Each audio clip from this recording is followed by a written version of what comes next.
Alors, avec les causes de la séparation, pourquoi la science était sortie victorieuse? Parce que la science avait tenu sa promesse. Il disait que l'homme, si vous me prenez comme savoir, vous allez être indépendant de la nature. À l'époque, c'est l'univers qui exerce sur l'homme, mais grâce à la science, l'homme va essayer de s'exercer sur l'univers. L'homme va essayer de dominer sur l'univers, dans la mesure où, si deux endroits étaient séparés par des obstacles naturels, la science nous donne des ponts pour permettre la libre circulation des personnes et des biens. Si deux endroits sont plus ou moins loin, la science va nous donner encore des voitures pour la réduction des distances. Si un endroit qui est chaud, la science va nous donner des climatiseurs. Si un endroit qui est froid, la science va nous donner encore des chauffages. Dans ce cas, c'est l'homme qui exerce sur l'univers. C'est là-bas que Descartes disait que par la science, l'homme est devenu maître et possesseur de la par la science, l'homme est devenu maître et possesseur de la nature. C'est ça que Descartes est en train de nous dire.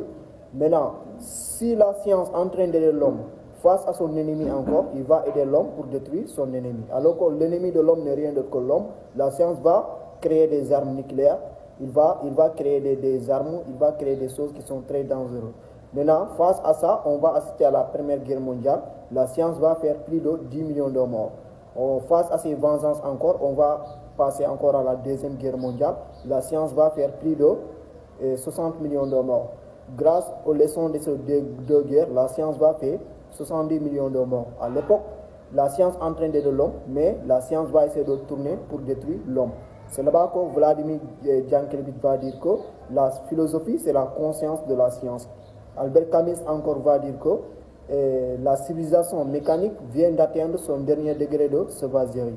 Et on a la fameuse citation de François Rabelais lorsqu'il disait dans Pantagruel, il disait « Science sans conscience n'est que ruine de l'âme ».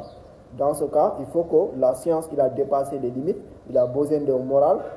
La philosophie va essayer d'aider la science avec le biais de la morale pour le corriger. C'est là-bas que la philosophie et la science, ils vont jouer un rôle de complémentarité. Si la science dépasse les limites, la philosophie va l'aider. Voilà les causes de la séparation entre la philosophie et la science. Premièrement, on a mariage. Deuxièmement, on a divorce. Troisièmement, on a réconciliation. Premièrement, la philosophie et la science étaient ensemble. Et à un moment donné, ils vont avoir des séparations. Et en plus, ils vont essayer de se réconcilier pour jouer un rôle de complémentarité.